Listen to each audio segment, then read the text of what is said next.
Jai Shila Avadhut Maharaj ki Jai. Dandavad. Dandavad, everyone. Yes, so we're so happy that devotee is joining on time, and I haven't late. So today we'll speak about some difficulties in our spiritual life, and we will try to understand how we can use advantage of our miserable conditions. Is anyone continuously experiencing miserable conditions can raise hand? Okay.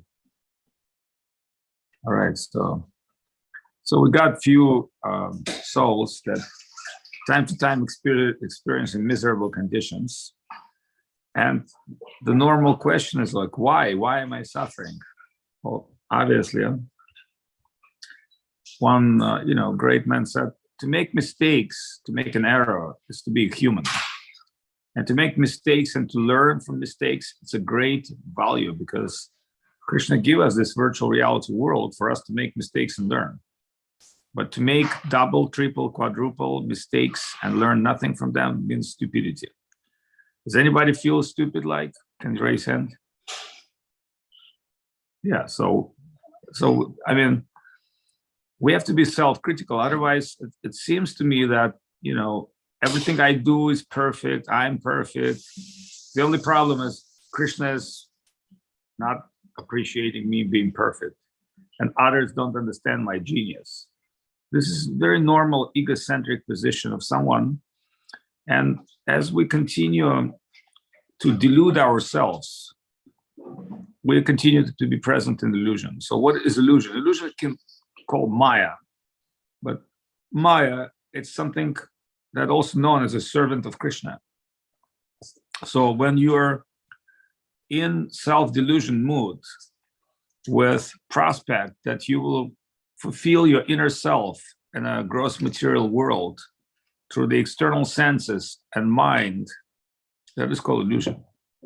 And of course, we are so much being connected with that illusion that it's pretty much rarely we have that spiritual enlightenment. However, what the Bhagavad says is very interesting. He said, even if the moment of your life, you'll have that spiritual awakening, that can dramatically change your life circumstance. So when we look at all the characters from Srimad Bhagavad, we'll see how much spiritual enlightenment, even for the moment, changed their life. And how this has happened normally, meet with devotees. This is incredible. So when you meet with devotees, you're not always expecting to come to temple with pula, tilak, and dhoti. Normally, if you really trace your own life or life of others, you meet with devotees accidentally. Like, Narada once walking through the forest and Valmiki tried to kill him. And he tried to stab him with a knife. I mean, whatever, knife, dagger. But Narada said, hey, I'm sorry, but you made a mistake. I have transcendental body. So I'm immortal. Transcendental body? Yeah, I have transcendental body. But don't worry about that. I mean, you can't understand at this point. I just have to ask you a few questions. Why are you trying to rob me? Why are you trying to kill me? Why are you trying to harm me? Well, I have to feed my family. It's a very good answer. He said, well, that's a good answer to take care of your family. It's a very, but why to do that? You have to harm others. Well, because this is the way, I'm like, this is the circumstance. That's the country I live. That's the forest I live. That's the job. That's the only thing I can do. Kill people and rob people. Okay. All right. But you go to your family members and talk to them and inquire them whether they're willing to go for you to hell. And what Valmiki did, he discovered that nobody wants to go for him to hell. And more than that, he discovered that that profession that he chose by himself willingly was his own choice. It was not choice of his mother. The mother never thought, well, let my little baby become a Hitler in the future, or Stalin, or anybody. Nobody think like that. Everybody, when they see the innocent child, they think, oh, he must be so great. He must be amazing. And, when they're realizing the child is criminal, they're very upset. But the parents would say, that was not my goal. I didn't raise my child to be like a demon, etc. But that is another topic today. So let's look at Mahabharata. What is Mahabharata? The Bhagavad Gita, it's the very philosophical part of Mahabharata, but the Mahabharata itself, because we spoke with Pavel and say, which Mahabharata should we read? Should we read like 200,000 slokas and verses of Vedavyas original one? Well, here is the bad news. The bad news is that the original one has been messed up. So when Madhva discovered Mahabharata, he understood it's been messed up. It's been messed up in such a way that even some part of it were misinterpreted or some part of it was not correct. So he had to correct it. So if we just go to very long original Mahabharata and start reading verses, we'll definitely find a lot of treasures there. But also it will, it will take a lot of time because that book is written for 5,000 years ago. It's a very specific epic. It has a specific language. And in the modern way, we consume information very differently. So that's why Acharya is coming and then they're rethinking for us, what is the best for us? Even the Srimad Bhagavatam, although the Bhagavad Purana is one of the greatest spiritual book ever, there's still a lot of misunderstanding according to Bhagavad Purana. So therefore, we cannot do this without commentaries of great Vaishnavas. So if we look at Mahabharata, why the importance of some other great acharyas? Because they will explain you the cause behind everything, not what happened, why this is happening, and more than that, why Krishna put his devotees in awkward position, why Krishna put his devotees in trouble, why Krishna saved his devotees, but he put them in trouble in the first place. So it appeared to be Krishna's very, crooked personality. That's the statement that a lot of people do. They say, well, he's just a crooked person. But if you really look at the life as a martial art training, then one of the part of martial art training is you got pain. Because if you're fighting with somebody and nobody hits you back, then what's the point of your fighting? And somebody can say, well, the highest art of martial art is to run, to avoid the fight. Yeah, that's true. If you're very confident that you can avoid fight, yeah, maybe better to run, especially if you're a good runner. But that's not why you being trained in martial art. So sometimes to be trained in martial art, you have to oppose more than one person. So then there were different warriors who can fight with 1, 2, 3, 5, or with everybody, can defeat the whole world. And what's the difference? The difference is within your quality. What is your quality? And it's not just your physical skills or your mental skills. Is that what is to make you hero? What really will make you hero? And if we look at the great heroes, we'll see every great hero has some flow of characters. We're not going to find perfect people anywhere, neither perfect demons or perfect saints. In fact, some of the saints are pretty crazy and weird, like Durvasa Rishi. He can curse anybody. So you think, like, why is it that person has that quality to curse everybody? Well, here's the answer. Because, like Lord Shiva, he can be very nice, very sweet, and at the same time, he can be very cursing-like because of the ego. And what is the ego? Ego is something very subtle. So it says, Kshatriyas, they can smile on your face and never forgive you. This is the quality of Kshatriya. Politicians and Kshatriyas, they're not, the real politicians, 99% demons, but still, politicians, they know you have to be nice, you have to smile, but, you do what you need to be done. So this is the very way of Kshatriyas. But it says in Bhagavad, it says, the Kshatriyas never forgive. And even this is about Dhruva Maharaj, who is just a boy, but he's acting like Kshatriya because he's got that Kshatriya blood. So he wants to get that throne. He wants to be that king, even in his childhood, because this is his nature.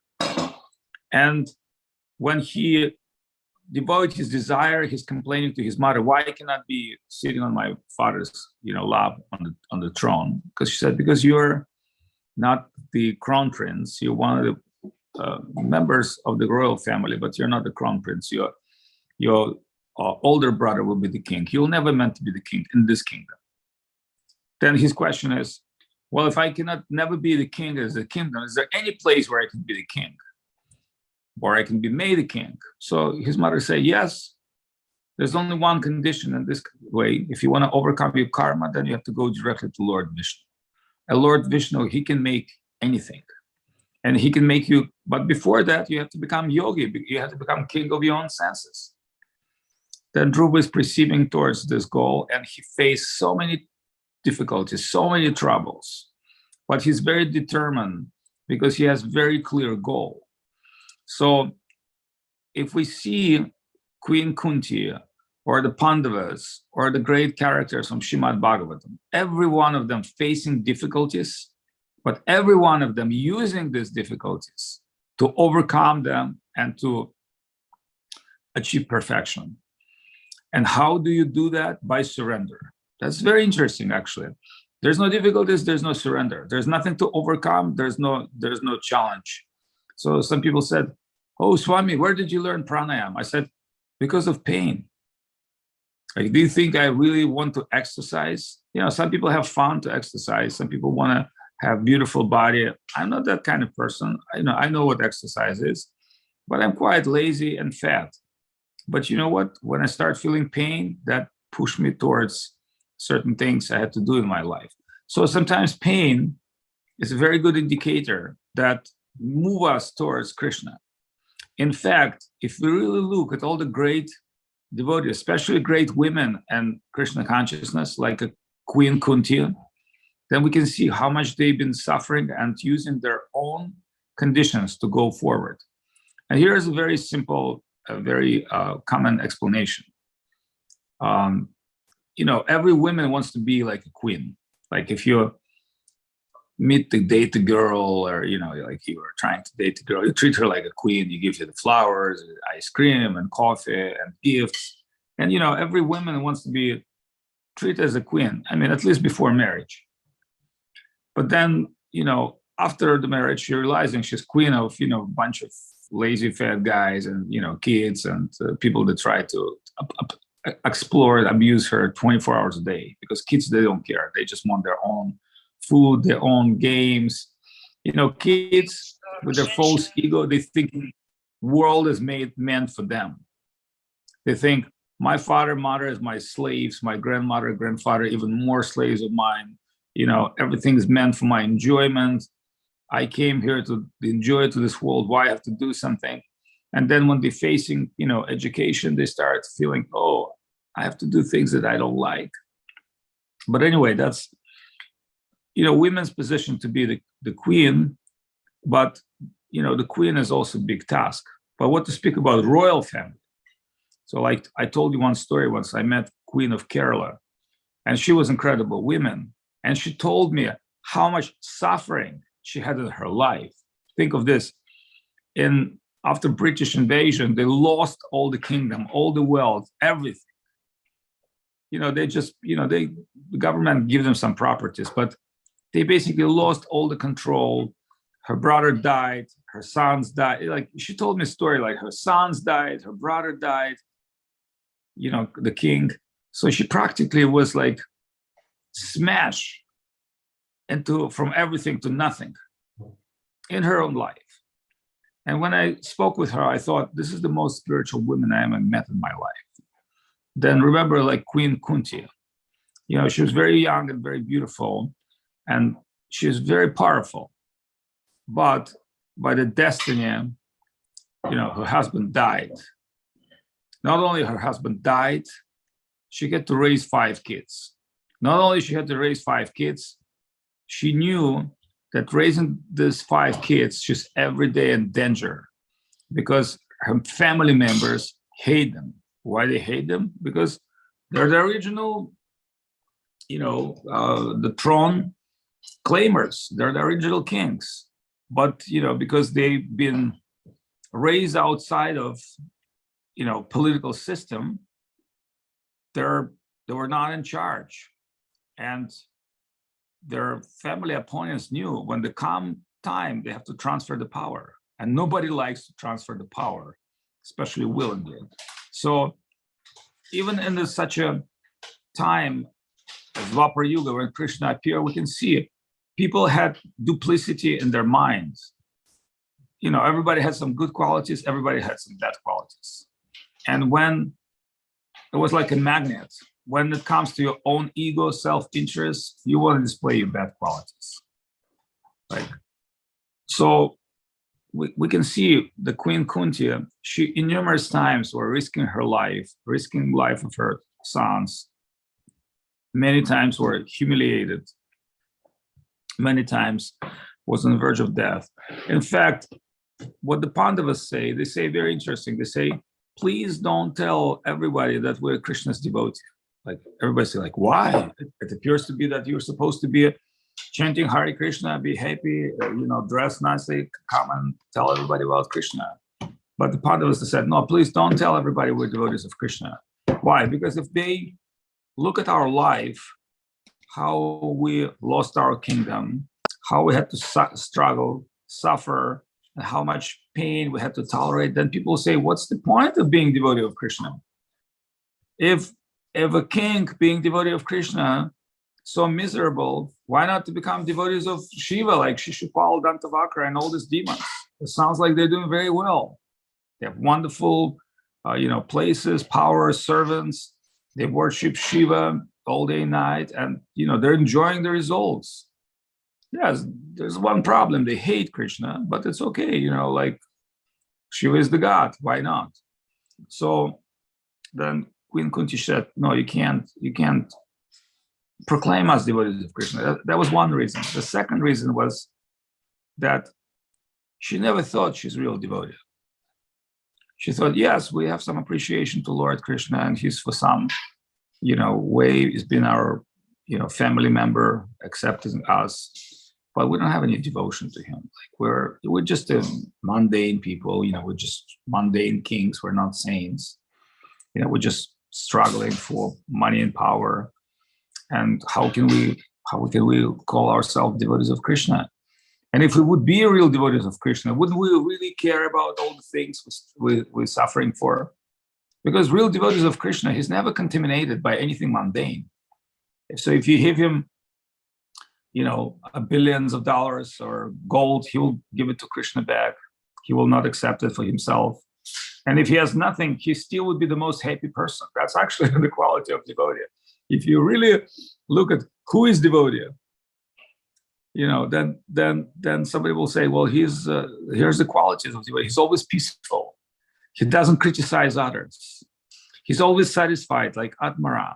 He's he's willing to give his life for the benefit of others. Really, if we start seeing the real qualities of real devotees, then we can understand we're not even that much close to devotion, that much close. And that's what Mahaprabhu himself said, I don't have any drop of devotion. This is like Chaitanya Mahaprabhu said, I have no drop of devotion. So if you look at every real true devotee, they will tell you, I have no drop of devotion. I'm sorry, I may look like devotee, I may dress like devotee, I may even sometimes speak like devotee because I'm like a parrot. That's what I'm doing right now. I'm just repeating to you something I've heard from different devotees. Gurudev. And remember, there's one famous story about Jagannath Das Babaji Maharaj, or maybe Gaurkishore Das Babaji Maharaj. I don't remember which one exactly. But the story is this. He's like a madman in Vrindavan. And, kids in India, they're sometimes not only very annoying, they're also very aggressive. And the kids, they're not like very merciful. They're not like a sweet child. So they saw him as a madman. And what do you do with madman? You provoke him, you poke him. But he's like, he's like playing the madman because he's in Vrindavan. He's in divine ecstasy. And he see Krishna's sending those kids because they're sakas. He knows there's nothing common in Vrindavan and Holy Dham. He knows the birds, the beasts, the flowers, everybody has some subconsciousness. So the kids making fun of him and throwing stones at him and throwing rocks and just like really driving him nuts.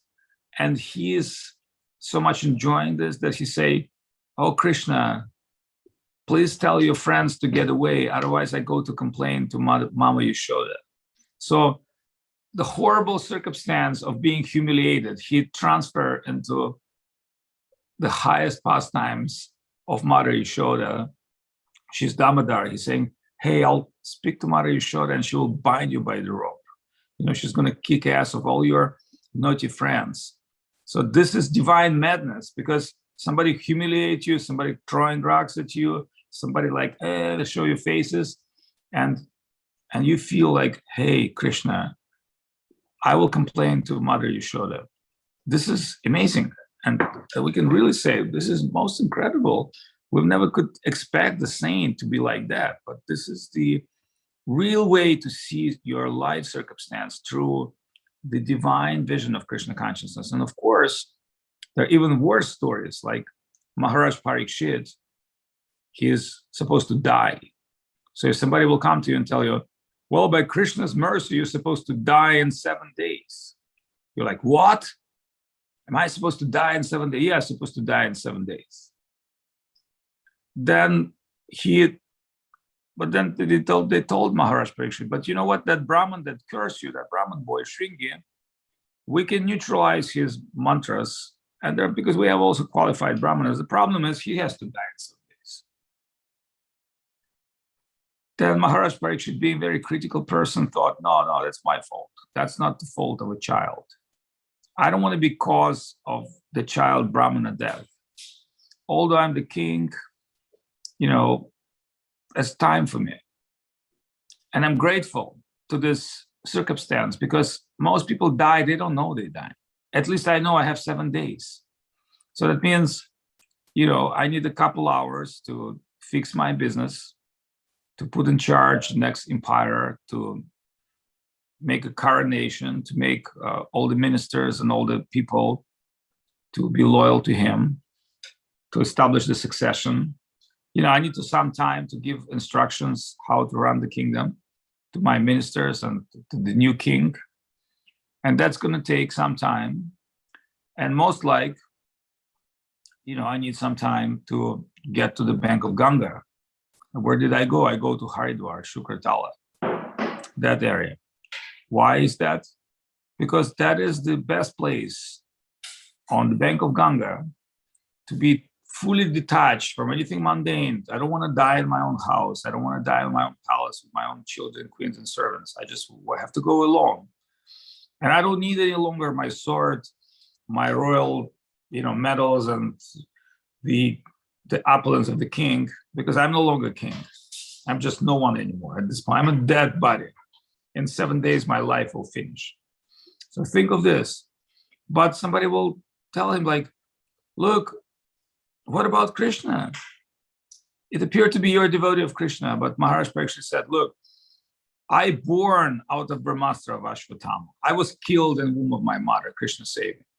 So if Krishna wouldn't want, I wouldn't even born. So that means that it's Krishna's will that it's time for me to go. So now let me use my best time, best ability, best experience, and best piety. If I've done anything good in this life, that must work in my favor. So let me inquire all those sages. What is the best? What is the goal of life? And will I do inquire just for myself? No, I will inquire on benefit of everybody. So Maharaj Parikshit approaching the sages and saying, for someone who's supposed to die in 7 days, it's very important to have very clear answer. What's the best? What is the best self-realization? Because there's, yoga, pranayama, drink water in the morning, wake up early, do exercise, have a good diet. It's not going to work for me, amigos. In 7 days, I'm going to be gone. So what would be the gist of spiritual practice? And of course, out of great necessity, he's getting great stream of Krishna consciousness, the most concentrated stream of Srimad Bhagavatam pouring to his heart. So as you see, everybody in this world is coming to circumstance. Yes, does everybody die? Yes, everybody died. Everybody suffer in this world. Yes, everybody suffer as well. But who are taking advantage of this? Only devotees. Because there are professional high-level material people and people with wisdom, they learn from their mistakes. They're not stupid.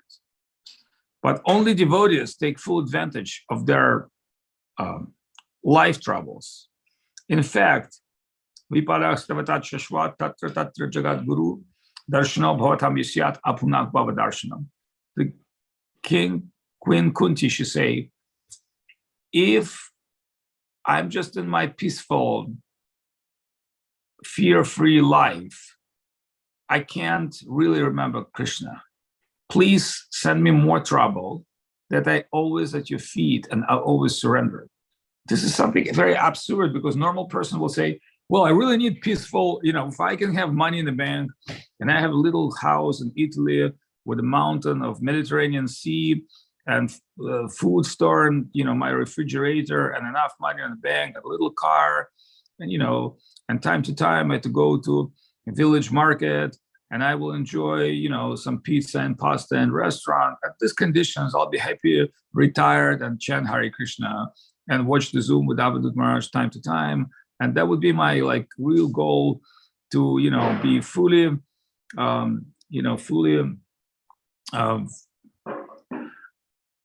provide with needs and riches that I need to end my life. And I would think at the very end of my life, I will have very peaceful days by, little Zoom with my beats, with few books. And, time to time, I'll come to see my friends and family because I cannot really be alone all the time. But I really want to be alone all the time because if I, have everything I need, why I need everybody else. And that sounds very, very seductive.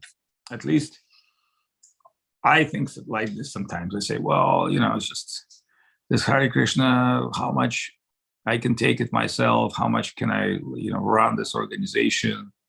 And time to time in this organization, some new avatar appear, a new guru appear, or some craziness with me appear. So it's like, how can I control myself?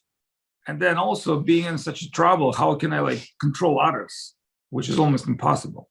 You have to understand, it's always impossible to control others. It's almost impossible to control yourself, but direct others is another super crazy idea. Being a guru for somebody, it's okay, if I would be the saint or perfect one, that's okay. Then I know I'm a self-realized soul.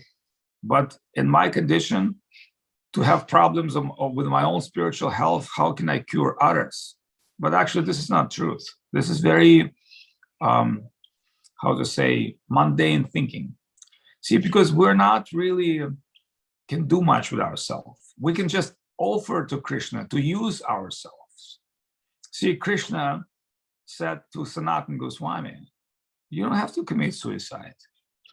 Yes, you're left your original spiritual, caste, and you become servant of Muslims, and you become materialists. I mean, I know it's externally, you have to accept this. But right now, your body is mine. I want to use your body. Krishnadas Kaviraj, 97 years old, saying, Jagai Madai Sei Mui to Papishta, I'm worse than a worm in a stool.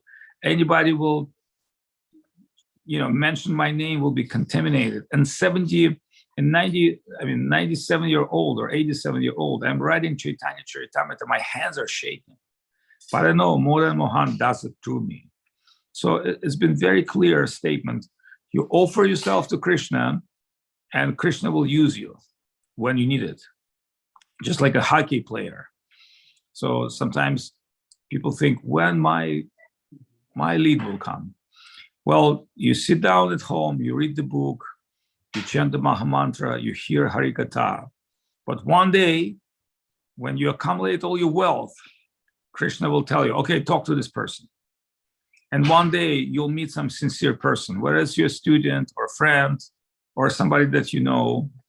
And that person, through Krishna's will inquire you.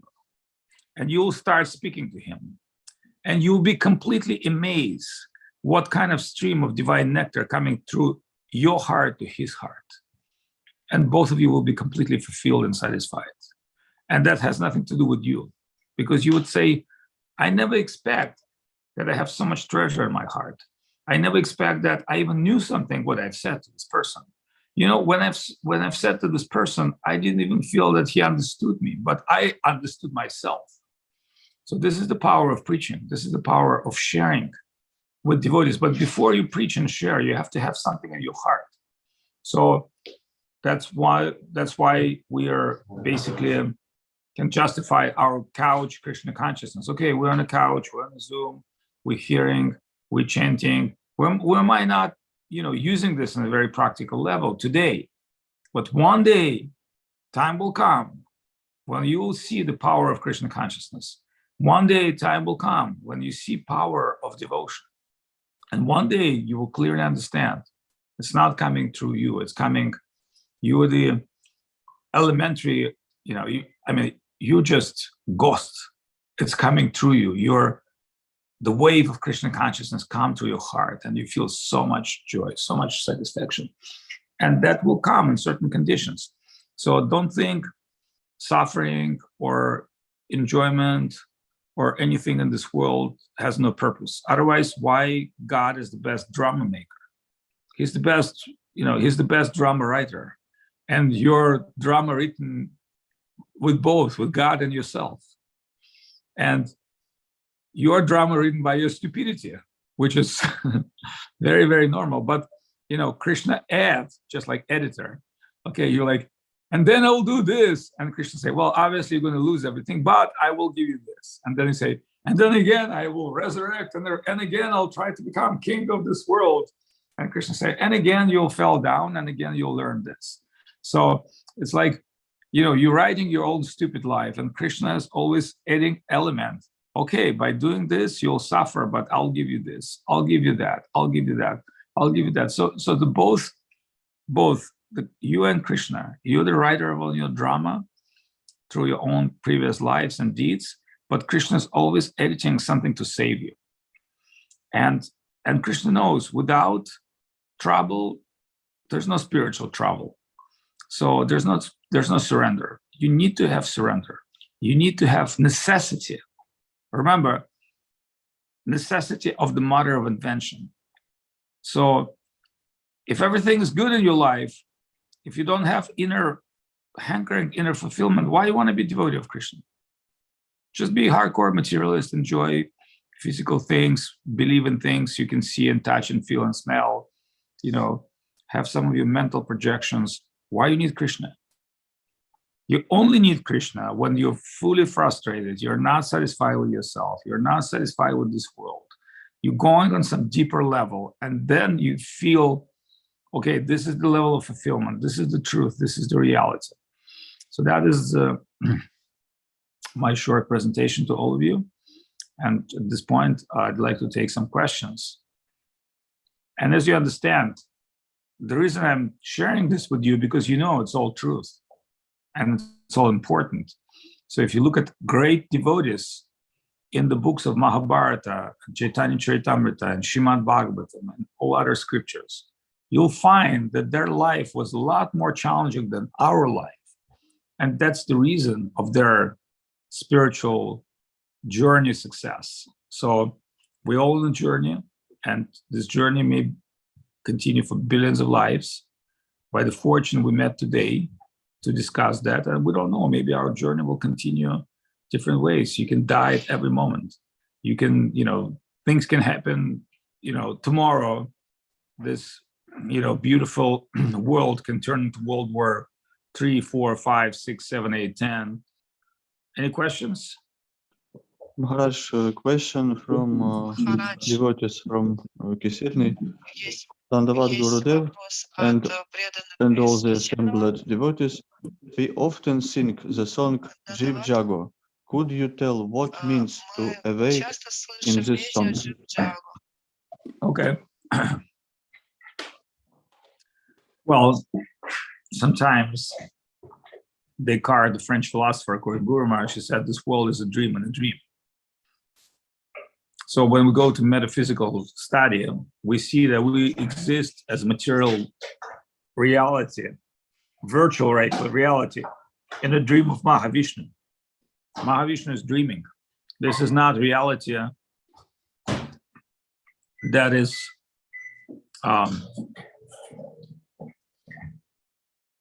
high spiritual reality. This is Maya. And when we say, what is Maya? Then we can say, think of this, you hallucination in hallucination, because sometimes dream is kind of hallucination. And in this dream, you can see that you are also seeing dream. It's very poetic, but you know, today I saw some dream. It was interesting. I was going to share this with Paul. In this dream, I saw some of our friends appear, some of our friends that we both know. I mean, obviously more friend of Paul. And I thought it's an interesting way why I interact this person with a dream. And that person was telling me something. He was like telling me something.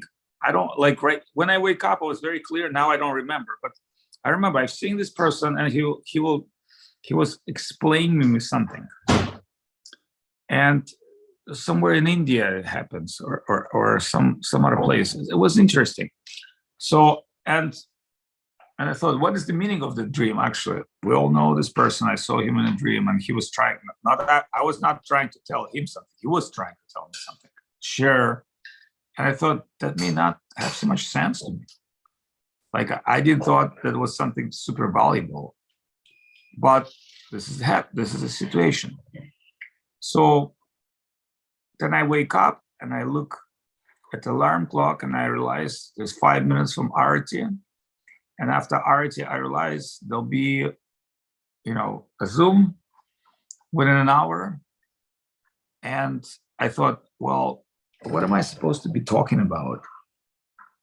I'm really tired after yesterday. I had some strange, crazy dream. I don't have anything to share today. And, you know, I start scrolling and look at some stuff, which I thought I want to talk. And I found interesting things, the prayers of Kunti. And then by hearing that stories and realizing how much troubles, you know, great devotees took, it was inspiration for me. But again, one thing you can say, this dream helps you. Yes, it helps you. It helps you to finalize certain things in your mind, even if this dream appeared to be meaningless, but it will help you to get to reality. So from spiritual point of Vishnu, he exists in a sleep. Vishnu, Mahavishnu sleeping. We're living in a bubble-like universe that comes out of his gigantic body, his breath in and out. And by that breath in and out, billions of universes have been created. Just imagine how insignificant our life is. Completely insignificant. Kamala Jaladala in that song, it says it's just like a drop of water on lotus leaf. And most people think it is nice poetry, but most people don't know. When you will see the lotus flower in Thailand, we have many lotuses, and you see the rainy season, all these water drops dropping on the lotus leaf, because the lotus leaf has a particular texture, something like little hair or something like, it's just a very soft. Then when drop of water gets in the lotus, it stays like round, stays like a ball. And in one certain minute, it's gone. It's like swinging over the lotus leaf. In other words, lotus never been attached by water. And when water drop comes in lotus, it can just, with micro movement of lotus, just jump out of lotus. And that's the poetic. So if you look at this scene, it's very amazing. And then you remember that poetry. That's what your life is. You think you are, bomb, you're dead. That's the life. And you know, we all know it's not like everybody like Maharaj Parikshit, they think, oh, I have 7 days to live. No. Some people die in accidents, some people die at war, some people, like most people die not when they're planning to. You know, like the very few people planning to die. And in fact, you know, people and deathbed, like I was dying a couple of times in this life and I was saved by Krishna. You know, I wasn't like, you know, I was so much pain or unconscious. I couldn't really remember Krishna at that time. And, you know, so the prayer is the Krishna to remember you. So that's why this song of jiv-jago is about awakening. See, everything is about awakening. So in Guru Maharaj's book, Loving Search for Lost Servant, there's a new soul entering Goloka Vrindavan. And he is amazed because me is me, but like, me is me. But when I look at the, gray hair and the wrinkles, I think, is that me? No, it's my body. So when you enter into another dimension, remember, just like you go to this world, you need this virtual body, virtual realities, like all these tools like hands, mouth, eyes to relate with this world. When the soul is entering spiritual reality, it also needs something to relate with spiritual reality. So it's Chinmoy, fully conscious body, the body of bliss, body of consciousness, body of joy. So somebody is entering this world and he can't believe I have such an incredible body.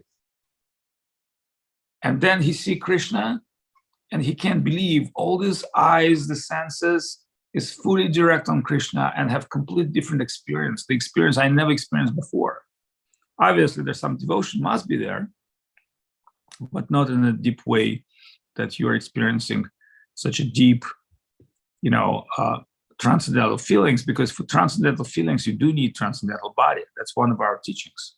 So you can't just go to spiritual world in your physical body. You have to develop your spiritual body.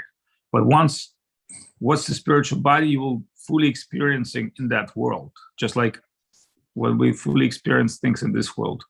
So, and that spiritual body is so different from what we have right now. It's completely different experience, that because seeing, smelling, tasting, it's all become one. It's because Guru Maharaj say, Atma, the soul, has ultimate feeling, ultimate absolute feeling, ultimate absolute stage of consciousness.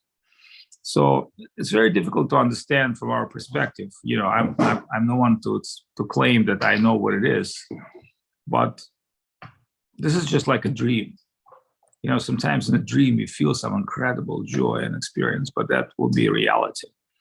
So that is jiv-jago. That's every day we're singing for. It's the time to wake up.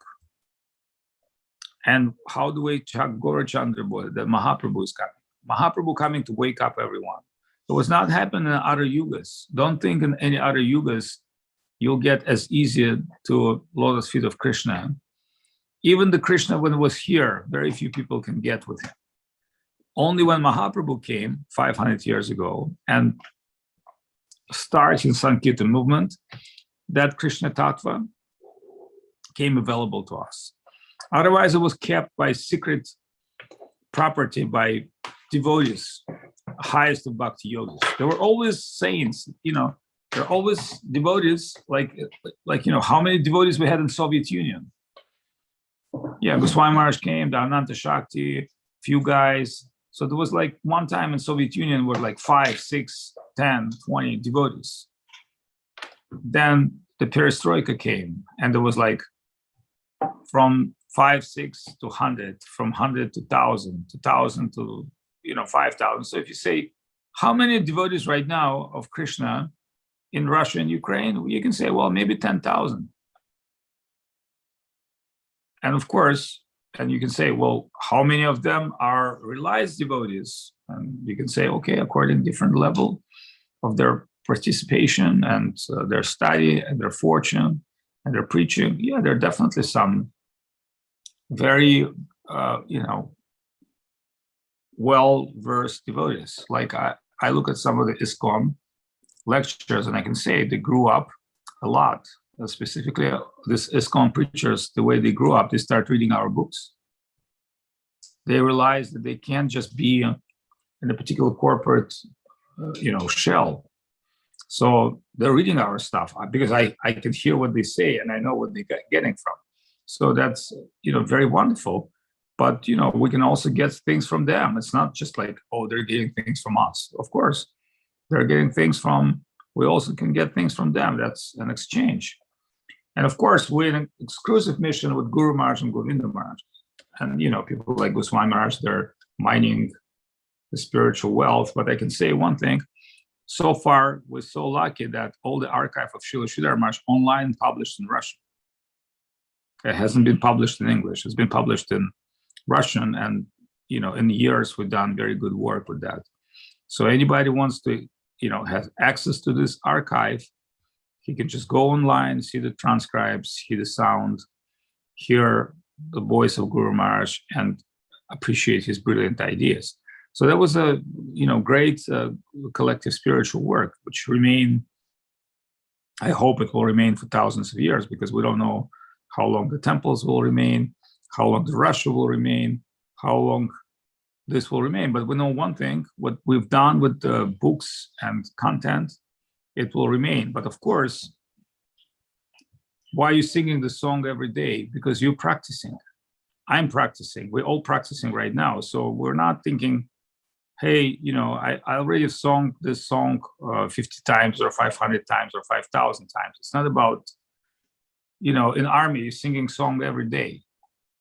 But they will tell you, why is that when you come to army, you have to march together and sing the song? And they will tell you, because one time for you will come to die. You'll have to go with the song. If you remember, in previous battles, there would be drums and flutes and flags, and there would be song. And the soldiers would exist with song, because there's song to die. So when people ask him, what is Hare Krishna Maha Mantra, what is Vaishnava songs? Okay, there's a bunch of bodily songs which you enjoy, love and nice atmosphere, the party, the music. It's just like a music is a mood of enjoyment. But you don't go to final battlefield with that music. You don't go to final battlefield. You don't do that. So I was quoting to beginning of the movie, The Pirates of Caribbean Pirates, where the pirates been hanged. So they're hanging pirates by hundreds or thousands, the British. And they just hang 5 people, they take them down, next 5 people, take them down. You can look at YouTube, very nice shot, because it's a very dramatic, very powerful shot, the setup. So when those pirates been hanged, finally, one pirate started singing the song of pirates. And all pirates that are just about to die start singing that pirate song. And the afraid soldier said, they start singing, what should we do with them? And the officer said, keep hanging, don't worry, keep killing them, keep hanging them. And it's like, all right, let this guy sing. But the song of pirates create their identity. And the meaning of that song, I tried to become a free. In that free life, I chosen to become a pirate. So now, whether I go to heaven or hell, I fulfill my identity. So this is the song of death of pirates. But that's something, remind the meaning of their life, why they become pirates, why they misuse their free will, why they're dying right now. And as a pirate, they die. So that is the identity song. So when we sing all these Vaishnava songs, it also reminds us of our identity, who we are. And that is the songs which lead us to go to attack of Maya, to war with ourselves. Remember, it's war with ourselves. It's not like we're in peace with ourselves. No, we're in a war. And most like we're losing many battles with ourselves. And we can only defeat ourselves by surrender to Krishna. If it's the question to defeat artificial intellect of our own mind, it's impossible. That's why we need the mantra, the divine sound, the Shastra, the Vaishnavas. It's Krishna say, Mama Maya Durat Maya, nobody can defeat my illusion. I can defeat. Therefore, we need the song. And that is the song. And there's this Maha Mantra, the great song of love, and Sri Krishna Chaitanya, and all the Vaishnava songs, everything. So sometimes we have jiv-jago and malati and makanchur, and we have very good musicians, because we know sometimes people coming with enjoyment mood, so we're giving them some little musical shtick, so that, okay, this is a culture, this is a modern culture, all right, enjoy it. and they don't know the meaning of the songs, but they still enjoy the sounds. Like today I sent to Malati one song which I want her to sing, like Govinda Damo Paramatma Viti, Govinda Damo Paramatma Viti. But that is song of Bhimavangal Thakur. That is his sloka. He was blind, living in Vrindavan, blind himself. Think of this. At the moment of his funeral, he could only think about sex. Funeral of his parents, his mother, father died. He was gambler. He was, he was an aristocratic Brahmin family, but he went the wrong way. So he had, prostitute Chintamani. And so when he had to go to funeral, burning his own mother, father, he was only thinking about his prostitute girlfriend. That was his life. So then she told him, look, if you risk your life, you swim on dead body through the Ganga and the, crazy storm and rain, just to have, connection with me. Thinking this is love, which to me is, as a professional, I can tell you, to me, it's like a way of living, earning money. To you, what love to you, to me, is like, I'm a professional lover. So if you would have put that much effort into searching for Krishna, you would find him. If you're willing to risk your life for something mundane, for mundane pleasure, think of this, how much beneficial would be to risk your life for a spiritual goal. And then he realized Krishna speaking to him. Then he had to run away from his own town, run away from himself, and take sannyas and become a sadhu. But he was not successful. No one's successful first time. You have to fall down. That would be the challenge, then realization how weak you are without Krishna. Because otherwise you think, oh, you have big ego, you're already like a saint. You think you are. No, you're not. So Krishna will show you who you are. And it's very clear by the sage. Some of the sages, they explain to this. They say Krishna is not letting you pass through exam easy. Don't think it's going to be easy. Don't make it in your own mind. So you have to fall down. So Bhimavangal Thakur, after being some time sadhu, again had same lust and feelings coming back to him, and he had to stay in the house of one very pious householder. And he looked at his wife, and she looked just like his girlfriend, same type, because there's different types of body. So, the women trace, women very sensitive. And she said to her husband, I'm feeling that the sadhu look at me with big lust. And the husband said, well, then maybe you should go satisfy him. And you would think like, wow, is that part of Indian culture? Everybody come to your house, you share with him your wife. But we can say one thing. Number one, Krishna told us through this husband. Second of all, he was pious man. He thought, well, if this person trying to become self-realize, back on sensual pleasure, that sensual pleasure is nothing. I can have, this connection with my wife every day. It doesn't change me much. It's just a sense fulfilling. So whatever the reason is, the wife came to Bhimavangal and she said, my husband told me to offer myself to you. What do you want me to do? And then Bhimavangal thought, well, I'm a sadhu sannyasi, I'm traveling, I'm coming to good man in the house, he give me shelter, and what I do, I want to screw his wife. That's who I am. This is my real spiritual position. I'm just worse. I thought I become a sadhu, I thought I become nothing. Worse than I was.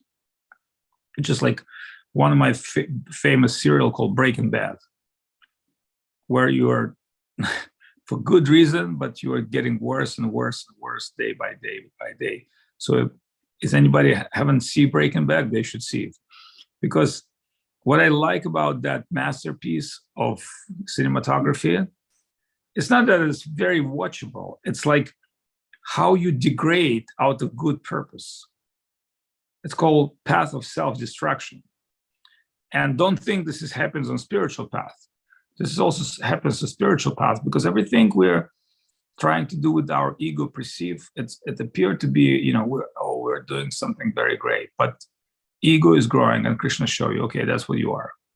So he asked this woman, okay, give me the hair clips, the hairpin, sharp hairpin. And he took these two hairpins and he pierced his own eyes and ran out of this house in blind, survived somehow blindly made to Vrindavan, live in Vrindavan for several hundred years and composed all the amazing songs and poetry in Vrindavan. Being blind, he's become Shuka of Krishna Lila. He became one of the best poets. Not be able to see external world, coming to depth of his own heart, composing such a sweet songs that Mahaprabhu would accept his songs and enjoy them, as well as other saints. So one time Govinda Maharaj, somebody said, well, this can fallen Swami or fallen person, he can do any good for our mission. And Govinda Maharaj looked at him and say, and he started chanting songs. And these people don't even understand what Govinda Maharaj is chanting. He said, oh, what are you chanting, Gurudev? That's so nice. He said, this is Bhimavangal Thakur poetry, the guy who was even worse than this guy. And Govinda Maharaj, it was such a divine personality. He said, if somebody done something wrong and out of suffering, he will confess and accept Krishna, that means this wrong was for good reason. But this is very high understanding. Otherwise, now we're going to go wrong. We're going to do everything wrong and justify, oh, we're doing wrong for the good reason. That was not what Govinda Maharaj meant. Govinda Maharaj said, yes, to life, to errors, to be human.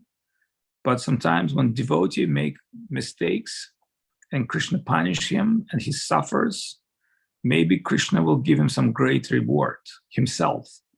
Remember, Krishna is giving himself. That's why Krishna is not so much enthusiastic about sharing devotion. Krishna is not giving devotion. He knows if somebody surrendered to me, I have to give him myself. I have to become his slave. But devotees are crazy. They're always trying to give Krishna to everyone. Oh, why don't give Krishna to this person? It was so funny. I came to one meeting in Pyramid Home in Topanga in Los Angeles. And they're very good lady, and she's from Ukraine, but she lives in America a long time. Her husband is a kind of a film producer, very famous devotee. But she's like always serving with such a great heart and cooking and giving prasadam. And there's some new people coming to her program. And everybody she meets, she gives them like beads, chanting beads. And she's told me like, oh, Maharaj, this person coming first time, please teach him how to chant. I say, well, it sounds like you already initiate him. She said, no, I want you to teach him. But, I was like, later I told her, I said, in our tradition, when we're getting beads, we're getting them from Guru. But I can understand the devotees are crazy. They're trying to push their beads to everyone. Because we know something about, how important the holy name and how unqualified we are. But this woman just giving beads in and out. And she wants this new guy to chant. And the guy is very nice. I mean, I have nothing against the guy. He just came first time. But, his very first meeting with Krishna consciousness ended up, the devotees give him the beads and prasadam and the books. And he's already coming back like he's fully armed. And this is only possible by, by devotees' mercy, not by Krishna's mercy. Krishna is not, sentimental. Devotees are sentimental. Anyway, any more questions or comments? Maharaj, we had a question from Doyal Gaur. What must know disciple before accepting second initiation? And are you remember your second initiation? Where and how it was? Yeah, I think I do remember my second initiation. I came to India, and I think it was Gurudev Vyasa Puja. It was 3 years after I took first initiation. And I definitely didn't knew anything about, still I don't know much about, but I was not coming for initiation. I came to see Gurudev to India for his Vyasa Puja, and some devotee came to me, I don't remember that Avadhut Maharaj, Mahananda Prabhu, or someone else, and they asked me, do you have second initiation? I said, I don't. They told me, do you want second initiation? I said, I don't know. I'm not sure. And then they said, well, I said, well, if Gurudev think, then he will be so merciful to me, of course. And this person said, okay, I will ask Gurudev. And then the next day he told me, yes, Gurudev approved it. And I was so, like ecstasy, driven and so happy. And so this happens in India.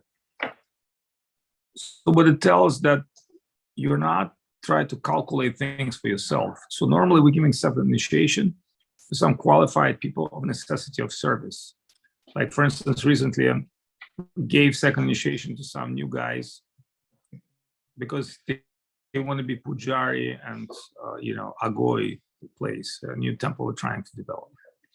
And there are very few people. So, I'm giving that service, because initiation means service, the mantra, because for cooking, for worshiping the deity, for preaching. So this is not just, okay, I have first initiation, second, I have one medal, black belt, green belt. It's not that. This is all service driven. If your service inquire that, like Brahminical initiation means diksha, means deeper connection with Guru, number one. Number two, at that point, some rules, regulations require, but there's also requirement of preaching and serving, for active and preaching. And we have different type of mantra, Brahma Gayatri mantra, Gopal mantra, Guru mantra, Guru mantra. So all kinds of mantras. Actually, our mantra selection is very deep. So I think what Bhaktisiddhanta Saraswati Thakur gave is very deep. Like we have several very, very powerful mantras that come with that. But again, these are not mantras who are easy to chant. And most people can't follow that inner culture. You have to be, remember, the Brahminical world is like Guru Maharaj lived. It's like you live in an internal world. You don't live in an external world so much. So those mantras have superpower. Like, for instance, I give you an idea. If you change 2 syllables of Brahma Gayatri mantra, it becomes Brahmastra. It can destroy the universe. But will you be able to have Parishcharan of that mantra? Because remember, the Brahmastra, every mantra has to bear its own power, according to Vedic. So it's not like you get the mantra and from the first time it will give the power. You have to recite the mantra. That mantra becomes siddhi. That's why if you go to, let's say, astrologer or tantric, and you say, hey, what is that, like for instance, I have Shukra dosha in my horoscope, then he'll tell you, well, you have to chant Shukra mantra 10,000 times. And then you, okay, how do I do that? Okay, you sit on east, on special asana with the kusha grass, with the achaman, and you chant that mantra. And then the question comes, well, can I do something less complex? You say, yeah, then you have to hire some brahmanas to do it for you. Then if you have enough resources, you can call your friend and say, hey, you know what, Mahakal, I got this problem. What do you think? He said, yeah, I know some brahmanas in Rangam temple. Just give them some donation, they'll do it for you. I said, okay, wonderful. Because I don't think if I do that Vedic ritual on my own, it will bear same result. But there's one other good news. If you surrender to Krishna, you don't have to do it. So it's just depending how much you surrender to Krishna. If you're dealing with mundane circumstance, you want to bribe cop or you want to pay tickets. But if you're surrendered to Krishna 100%, that's not a story. So it's all depending how much you surrender, as you understand that. All right, so let's take last question today. So if there's no questions or people shy to ask questions, let's conclude. What's the purpose of our Zoom meeting today? Everybody's suffering in this world. Everybody making mistakes in this world. No one is perfect in this world. When you are accepting path of devotion, you try to use this unfortunate circumstance towards your fortune. How you do that? In Krishna consciousness, you try to see everything as favor for your devotion and dedication. Whether you lost money, it's favor of your fortune and dedication. Whether you gain money, it's in your favor of dedication. Whether you lost relationship with somebody, it's for your spiritual advancement. Whether you gain some new connections, it's for your spiritual advancement.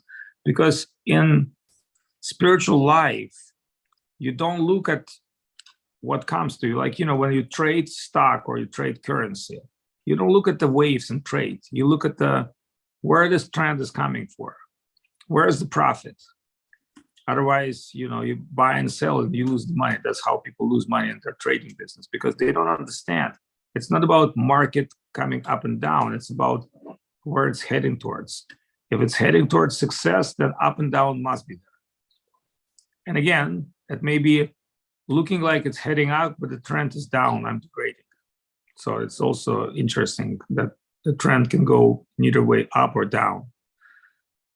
So in your spiritual life, you try to understand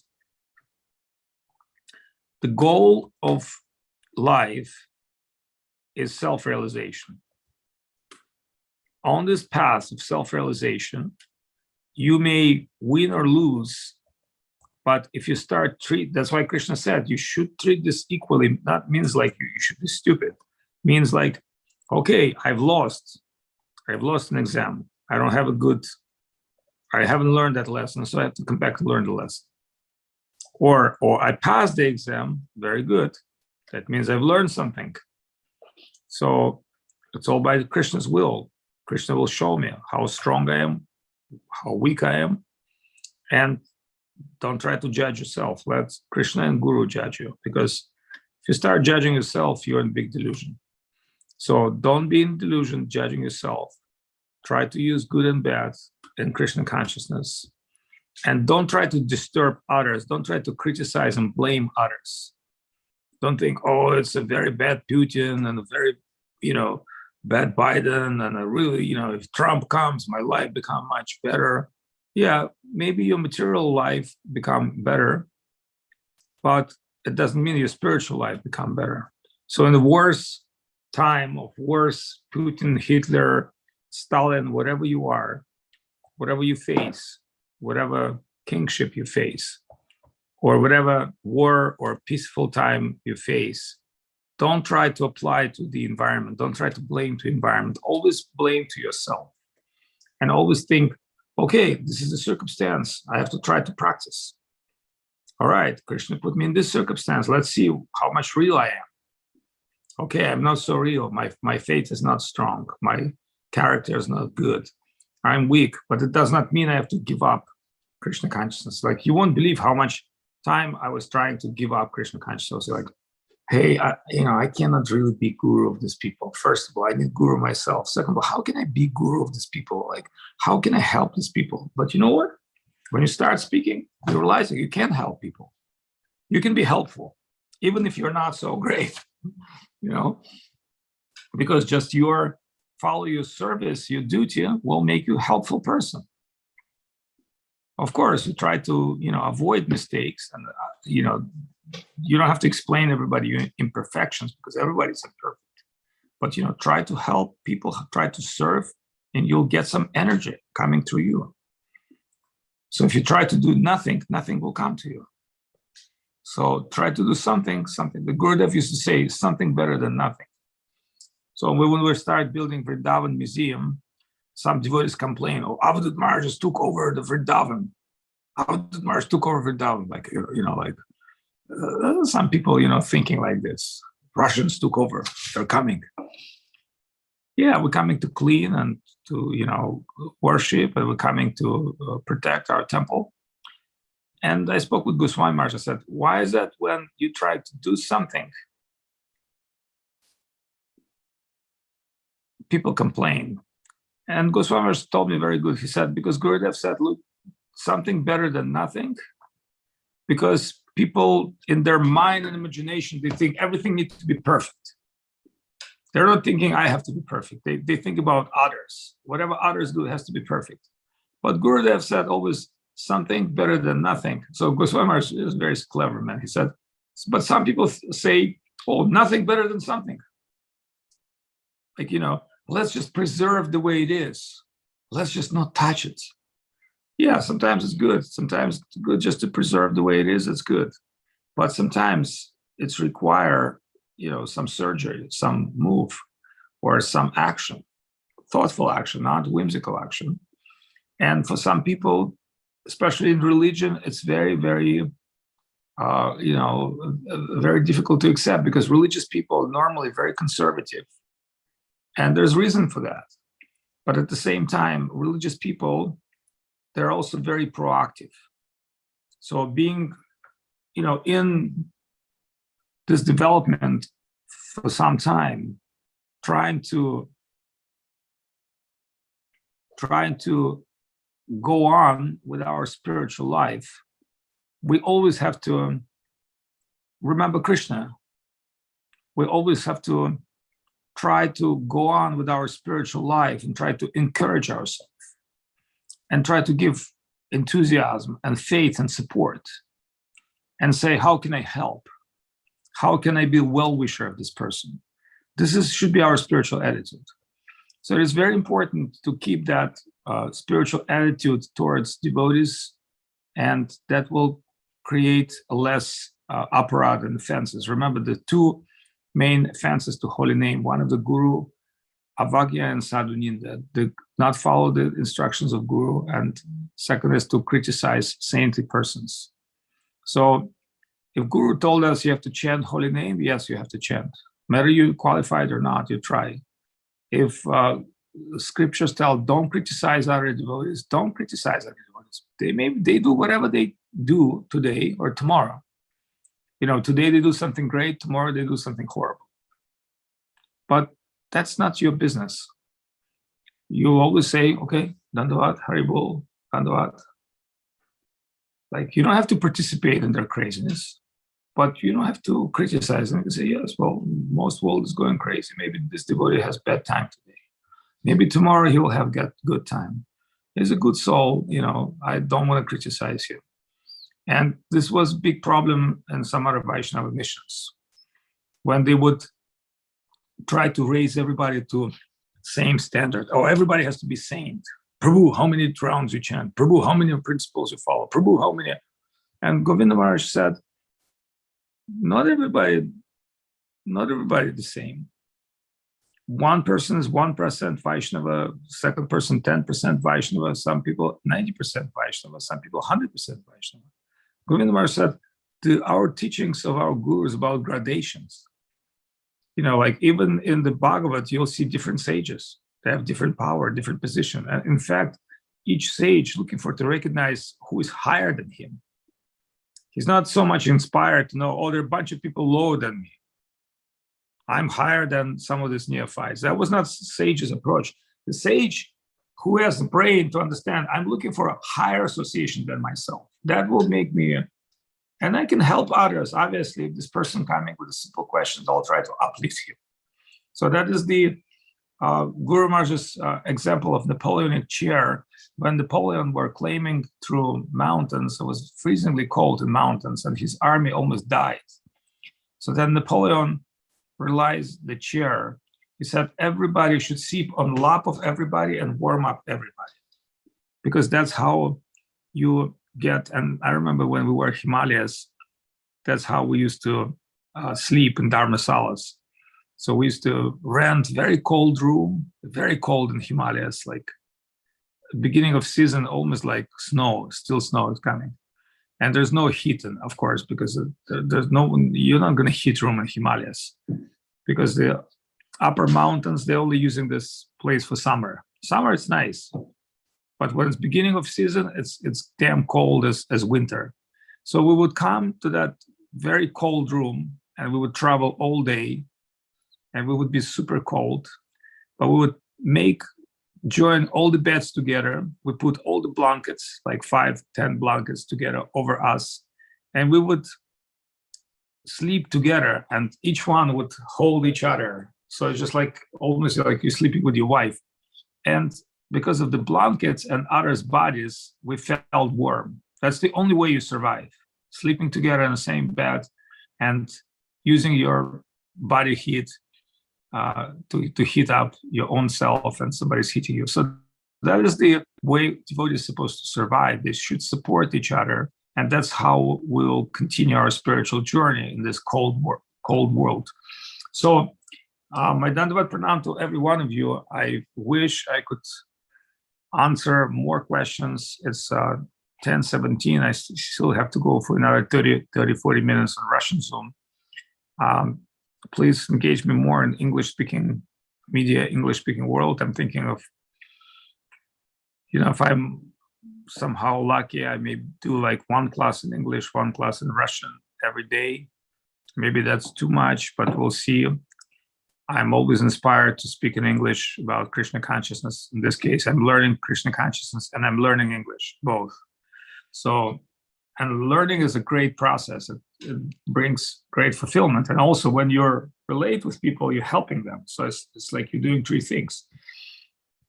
So please, all of you, try to share with others. Like, for instance, Paul, he's a professor, he teaches students. You don't have to tell everybody I'm Hare Krishna, but, group of students, you can say, hey, let's talk about drama. Let's talk about your drama. What do you think? Is there God can be part of drama, or God should not be part of drama? Is the drama for search of God or not? Or like Marie, she does Christian studies. So, some people are Christians, but she has to teach them like a professor, like a teacher, like a tutor.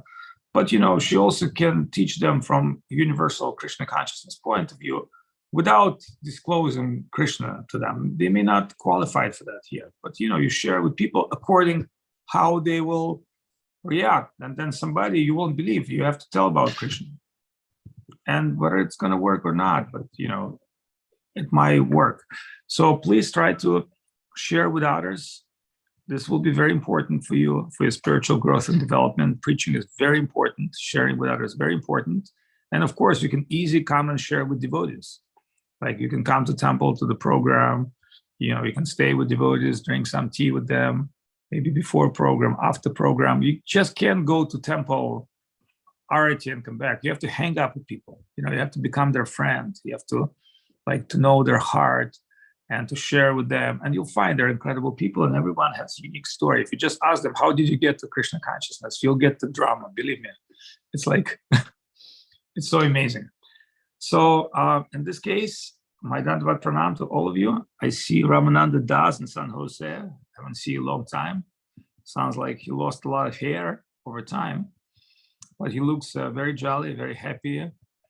And he's a beautiful Indian devotee, lives in San Jose. He's done so much service to Gurudev. I see some Russian devotees as well. And so I'll continue speaking Russian. I do my daily routine, try to daily encourage people. And I see like some Indra Mahan from, I guess, Ukraine. He's driving somewhere. I hope not in the war zone. And I see Untitled Prabhu from Spain. And the Kiev devotees, the Moscow devotees, all kinds of devotees here. So my Dandavat Pranam to you. And Paul, sometimes maybe tomorrow we'll have a chat, or, I don't know how long you're going to sleep, but I'll still have a program today, and then I have to head towards city. I have a long time drive, and so I'll try to chat with you. I'm missing you always. Always happy to see you alive. Always happy to see all the devotees and friends. And my Dandavad Pranam. I'm very happy to Narayani to organize all these Zooms and all the devotees to support each other, and Mahaprabhu Das, and all these beautiful, wonderful devotees that are sending their Dandavats Pranam. So I love you guys. Let Krishna save your souls, and the bodies will be saved naturally, because the body is temporary, soul is eternal, and the soul is the most important part of ourself. So the science of self-realization, that's what Srila Prabhupada told. We have to come to that level of understanding who we are. That's why Bhagavad said, if somebody thinks he's mortal, he's like animal, no better than animal. Because as long as you think a physical body, that you just can't harmonize. You have to think of from point of immortality and eternity, and that is beginning of Krishna consciousness. That's not end of Krishna consciousness. It's only beginning. So I'm glad we all at this beginning stage, but we're all sharing and supporting. And by seeing your eyes, I see you guys happy. That means something came by Gurudev's grace. Shri Krishna Chaitanya Prabhu Nityananda Shri Advaita Gadadhara Shivasari Gaur Bhaktivinoda. So my Dandavad to all of you, and see you again. Hare Krishna, and I'll be in 5 minutes in Russian Telegram. Dandavats. Haribo, Haribo.